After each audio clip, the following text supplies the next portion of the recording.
Good morning, Dubai. Welcome to the Lovin Dubai show with me, Casey. And Lakshmi. And we go through the big trending stories. We're talking about the transport updates directly from World Government Summit. The first locations of the Megaproject Dubai Loop have been revealed. And Ramadan will be expected to begin soon on February 19th in the UAE. We're talking about marriage advice after a Pakistani blogger dishes advices to singles in UAE. And talking about marriage, there's another show that's coming up in Dubai soon. It's Desi Bling, which is Netflix's Glitziest reality show till date. Get the popcorn out for that one. In today's rapid weather report, it's mostly sunny with temperatures ranging from 19 to 30 degrees. You would not expect that considering Lakshmi and I have both decided to scarf up this morning because our office is chilly. Yes, I feel like all offices just, the temperatures are set very different from outside. It's like it's very cold. I always feel like carrying a blanket around here. Oh my gosh, same. You can't get the balance. Morning, Lakshmi. I've brought you something that's going to probably pep you up for the rest of the day. A little surprise. I saw this thing on Chris Fade's Instagram. So he was at the Grammys in LA. Yes. And in the stars dressing rooms, because he was hosting on the red carpet, he was offered this drink called Thumbs Up. Oh, yeah. I've never heard of it. I just realized Thumbs Up doesn't have a B, like the thumbs. I never saw that either. Yeah, I mean, I've forever seen this brand. It's like one of the biggest brands in India. I've always seen it, but I've just noticed that they don't have a B. It's weird. I never thought that either. And when I was writing it, I was like, Thumbs Up. But the controversial thing is, and I've bought some Thumbs Up, by the way. Because he said the controversial thing is that apparently when you're, and I checked this with people in the office yesterday, when you're at a house party in India, for example, people are choosing Thumbs Up over your traditional colas. Yes. Thumbs Up is like our go-to for everything. But But I don't understand why. I personally am not a big fan. Because I've always told this, it tastes a bit like, burnt Coke to me. Burnt Coke? Yeah, I think it's just my palate, but yeah. But I know a lot of people who love Thumbs Up. Like, they'd absolutely go for it over Coke or Pepsi any other day. I see you've got ready with the glass. Because recently, I feel like there's like the war of the cola in the last couple of years, because we had the big international names. All of a sudden, I've never heard of Thumbs Up, but now it's here. And then you have like your locally, like Frio is like a new homegrown cola. And I haven't tasted any of them, and so I kind of want to I want us to do a taste test. So I've bought, for safety purposes, I've bought us each a straw, and should we pour This some is a very in? good morning surprise. I like it. I think we're going to be like high on sugar for the day. Yes. We've moved from morning tea to morning Coca-Cola for some reason. Do you want to open that and pour in there, and we'll start here. We'll do a little taste test. Anyone watching the show, have you tried Thumbs Up over Alokazi or Coke or Pepsi? I love that sound.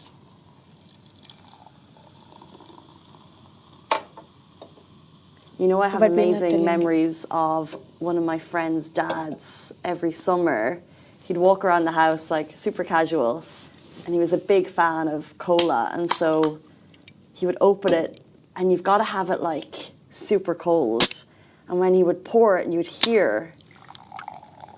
On a hot day, that'll feel very... It's ASMR. Yes. We actually spoke to the guys from Frio yesterday, and they were like, it's got to be served super chilled to get like the proper flavor. So I wonder if Chris Fade's was super chilled. Last one. But this was a crossover I didn't see coming. Like Thumbs Up and Chris Fade. Yes. Okay. Okay. How are we going about with this? I don't know. I think we start with the OGs. Okay. Okay, I'm going to start with... I'm going to start with Alokazi. I'm going to go crossways. Okay. Okay. Alokazi, number one for me. Yes. Cheers. Cheers. Pepsi. I'm actually going to go... Alokazi is that real cola flavour that I didn't grow up with, but I really like it. I was very surprised to see Alokazi release that actually. Like when I asked cola and people gave me this, I was like, nice. I'm going to jump from Alokazi to Pepsi because I also feel like it's got a similar super cola vibe. You know, it's very funny. I had this conversation just yesterday. I was asking my friend, I'm like, can you even tell the difference between Coke and Pepsi?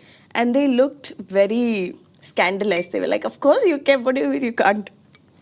You can, I guess. Okay, I know what my top one is right now.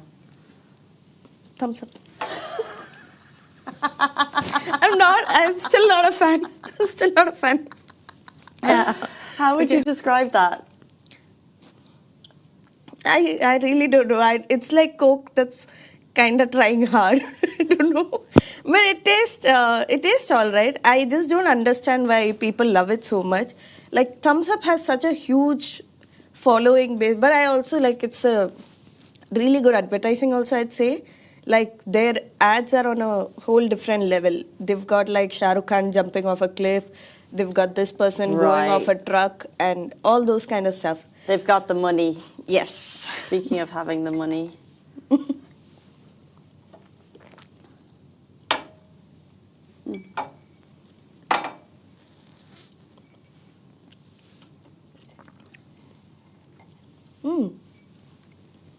This is interesting. I've never had it before. I know. I'm about to have it for the first time. So this, by the way, if you're living under a rock, this is a homegrown UAE brand. So I'm quite excited to taste it. Frio Cola. And they do other types of bubbly energy hydration drinks. Ah. I feel it's sweet. But it tastes... Okay. Okay, verdicts at the end. Verdicts at the end. Oh, you're yet to have Thumbs Up, right? It's the only one. I went Alokazi, Pepsi, Coke, Frio, and now Thumbs Up. I think I'll always go back to Coca-Cola. I don't know why. Okay. But yeah.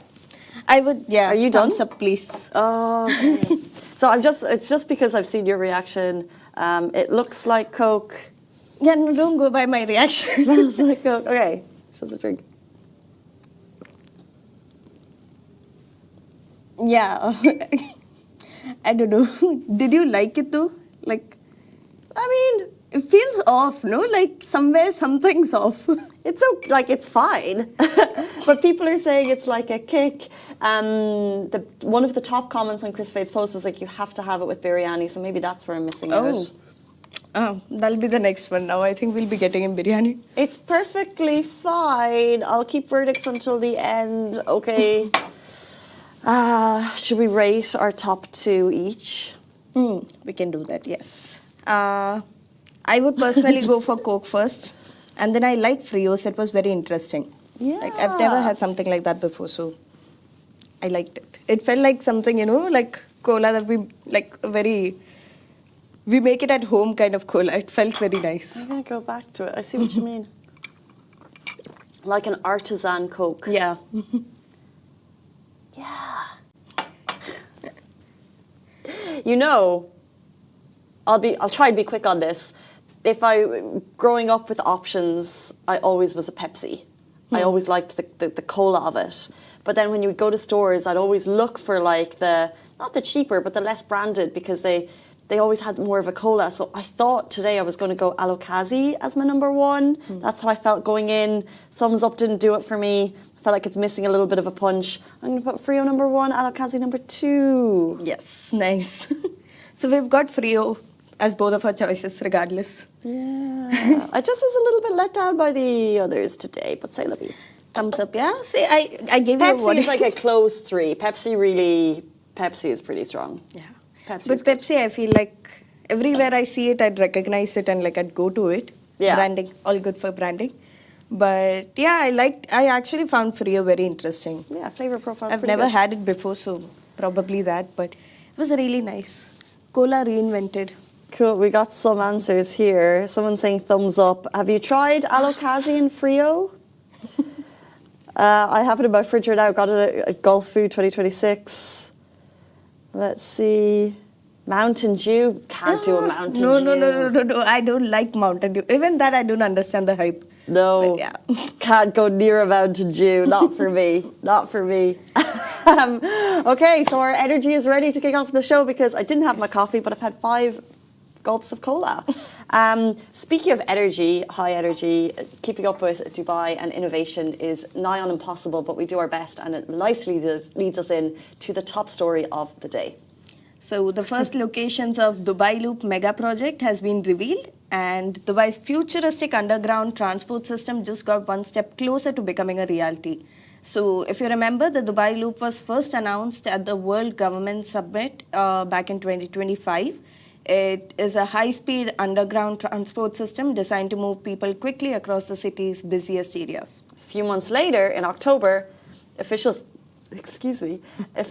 revealed the system could be up and running as early as 2026. The plan, what we can expect to see in future, will be a 17-kilometre underground network with 11 stations capable of carrying more than 20,000 passengers per year. This will be a game changer. Now, just a year after that update, we have a new update. 2 locations for the Dubai Loop have been officially confirmed. So, according to RTA director, the service will begin in DIFC and the Dubai Mall areas. And according to reports, the project is expected to cost around 2.5 billion dirhams. The system is being developed by Dubai's RTA in partnership with the Boring Company, founded by Elon Musk.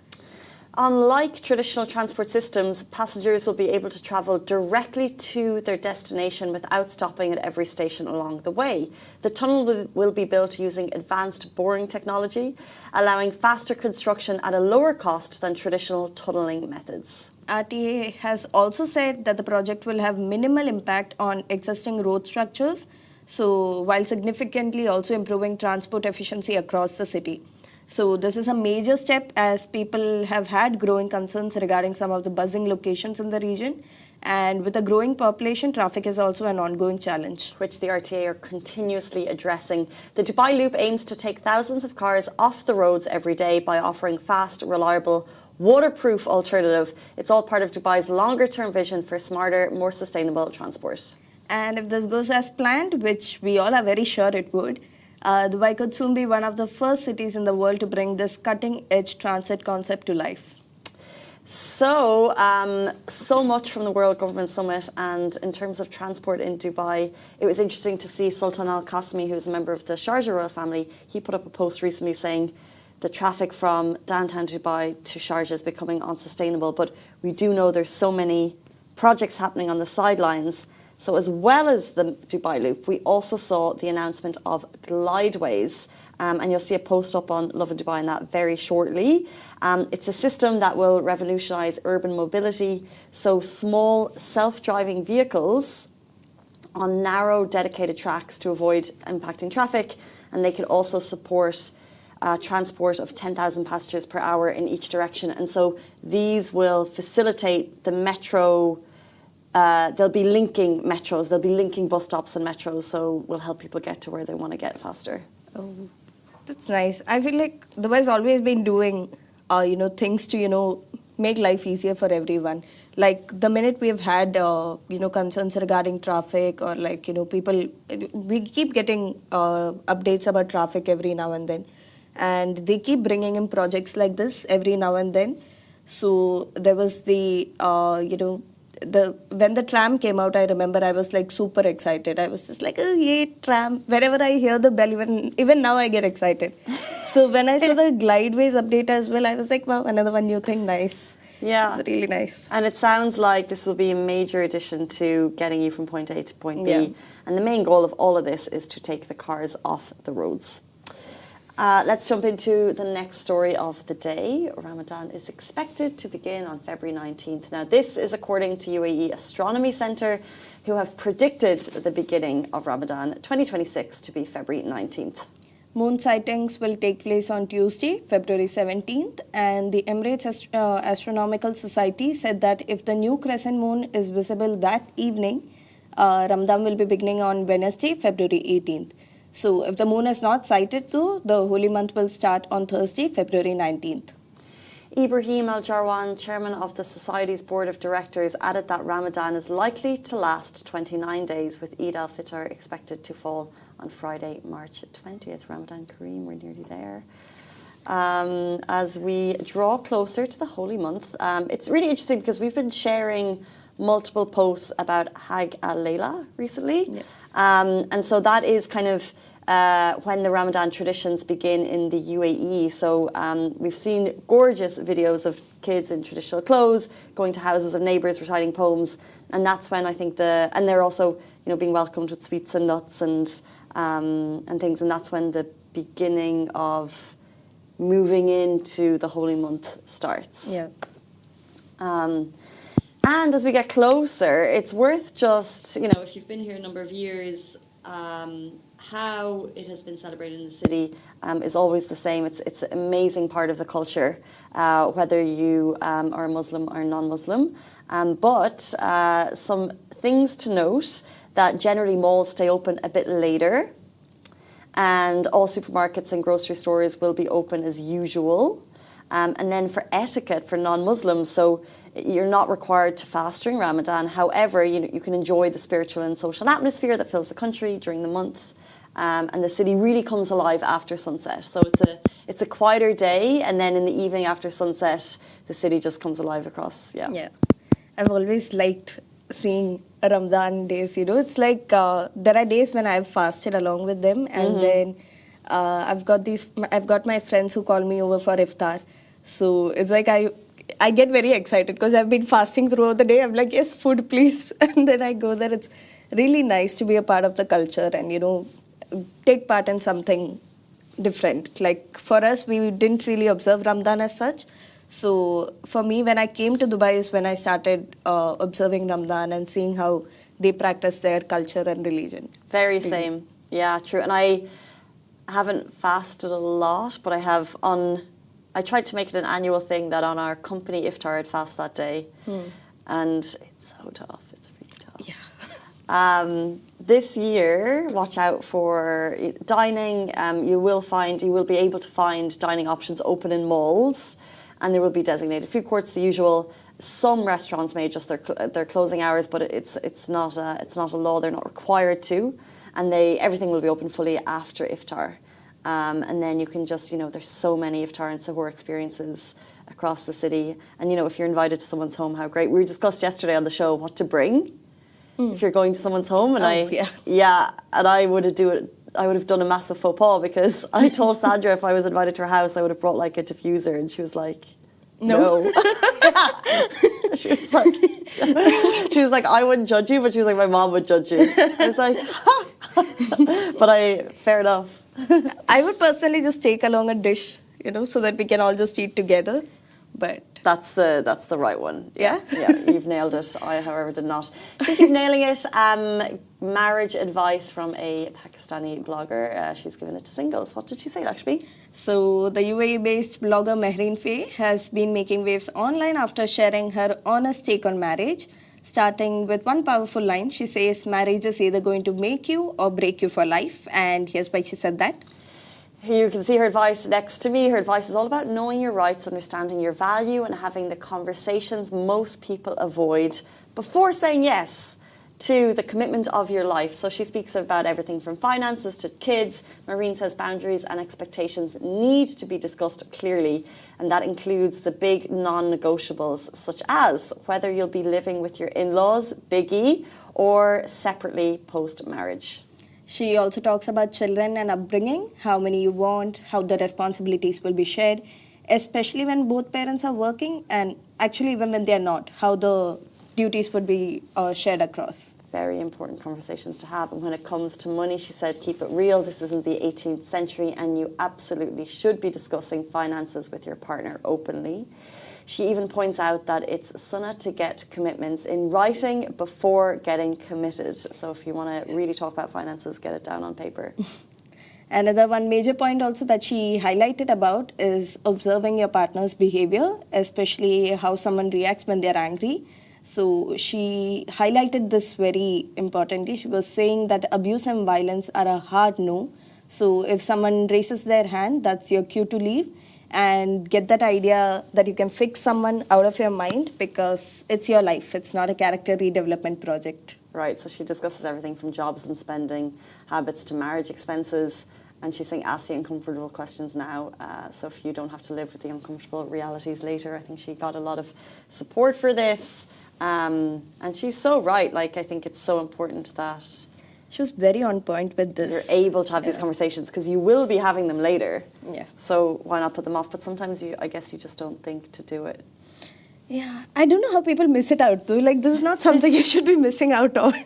But I feel like a lot of the people in the generation now, I feel they do bring up this conversation very, like, on the forefront. Like, for them, because earlier I feel like marriage was one of the to-do list things for, like, my parents and all of that. It was like, okay, after a point of, after a phase, marriage is the next step, definitely, whether or not you're ready. Now, we are more like, we need to be financially stable, we need to get these things done, and then marriage, if it happens kind of thing. So for them, as long as they have a stable love life, I think it's fine for them. But a lot of people, very interestingly, I had this conversation with my friend.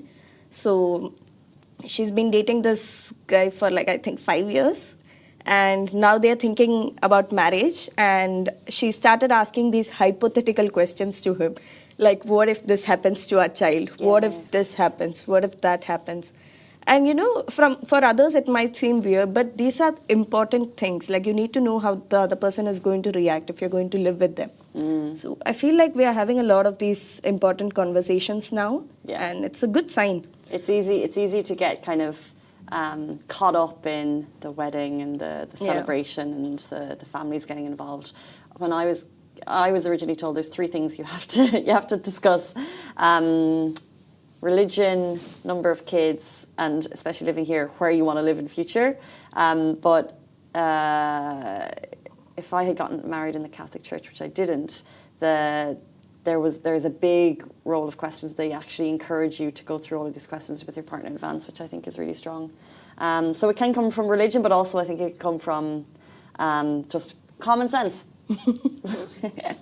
Speaking of common sense, our final story of the day: Desi Bling in Dubai, Netflix glitziest reality show yet, is coming. So if luxury drama and larger-than-life lifestyles are a thing for you, then you're going to enjoy this new show. Netflix India is bringing a brand new reality TV show to our screens, and it's all about Desi Bling in Dubai. The series dives into the ultra-glam world of Indian elites, living it up right here in the city, and yes, expect phenomenal extravagance. The unscripted series follows a mix of familiar faces and power players in the industry, including TV stars Karan Kundra, Tejasvi Prakash, and alongside some of Dubai's most high-profile names, including billionaire businessman Rizwan Sajan, founder and chairman of Danube Group, and Adil Sajan, Sana Sajan, Satish Sanpal, Tabinda Sanpal, and a whole lineup of socialites and influencers. You can also expect Pamela Serena, Duty Paruk, also known as Mr. Golden Visa, Irina Kinak, Alizi Mirza, Laili Mirza, and Janvi Gaur. Keep an eye out. It was dropped yesterday. Didn't see it's coming. It's got some familiar faces there, which means I will be watching it for sure. I judge things by a trailer, and I found that trailer actually quite interesting. I don't know, I know I would say a quarter of the characters. It's cool to see Sajan family there. Yes. It's cool to see Juti, Paruk, Mr. Gulaviza. But also, I actually thought the storylines looked really interesting, so I'm excited.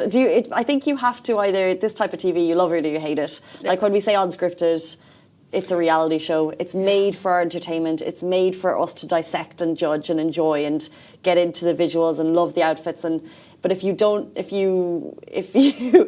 take it too seriously, I think you're going to hate it. Yeah.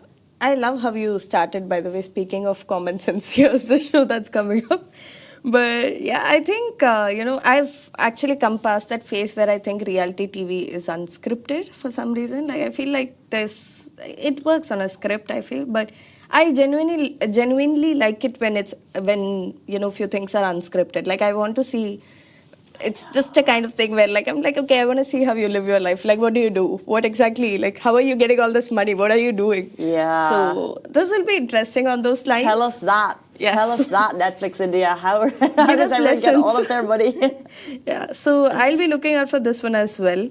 But I feel like now I've got a whole lot of shows that I need to watch, from Dubai Bling to Love is Blind. I haven't watched any of those. Any of the seasons? No, I feel like I've watched most of it on Instagram though. Like the reels keep coming up, so I know the characters. I've seen few scenes here and there. I know the drama, but I have not dedicatedly sat down and watched it. But this one I might. I think if you have to force yourself and watch something, it's just not for you. Like, I usually will put something, if I'm putting on TV and then I'm on my phone and I do things, but if it's not for you, it's not for you. That is it on the Lovin Dubai show this morning. We're back with you every single weekday morning. We're also available on podcasts, wherever you get your podcast from. So if you'd like to hear the show as you drive home in traffic, or maybe future on the loop, you can hear us there. Thank you, Lakshmi. Thank you. We'll see you tomorrow morning. Have a beautiful day. Bye-bye.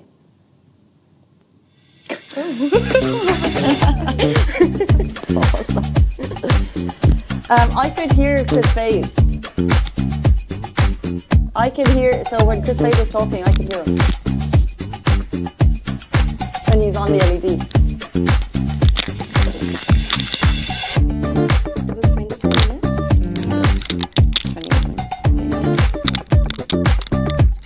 Thumbs up is on my Coca-Cola.